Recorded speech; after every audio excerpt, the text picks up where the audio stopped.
কলকাতার বিরিয়ানির জন্য বেশ কিছু ফেমাস আইকনিক রেস্টুরেন্ট আছে। তার মধ্যে আজকে আমরা চলে গেছিলাম খিদিরপুরের ইন্ডিয়া রেস্টুরেন্টে। এদের অ্যাম্বিয়েন্সটা খুব সুন্দর। প্রথমেই অর্ডার করেছিলাম মাটন গালোটি কাবাব, যার সাথে এরা পরোটাও সার্ভ করে। মাটন গালোটি কাবাবটা মাটনের কিমা আর ওদের একটা স্পেশাল মশলা দিয়ে তৈরি। পরোটার সাথে গালোটি কাবাব মুখে দিলেই মিলিয়ে যায়, অসাধারণ খেতে। এটা তো আমি রেকমেন্ড করবই খাওয়ার জন্য।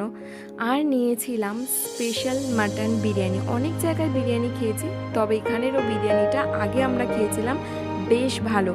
এইবারে মাটনের পিসও ভালো ছিল না, আর কোয়ালিটি টেস্টের দিক থেকে আমাদের খুব একটা ভালো লাগেনি, মোটামুটি। সাথে ছিল কোল্ড ড্রিঙ্কস আর স্যালাড। শেষ পাতে মিষ্টিমুখ করার জন্য নিয়েছিলাম ফিরনি। ফিরনিটাও মোটামুটি ছিল। চ্যানেলটা ভালো লাগলে সাবস্ক্রাইব করো। টাটা।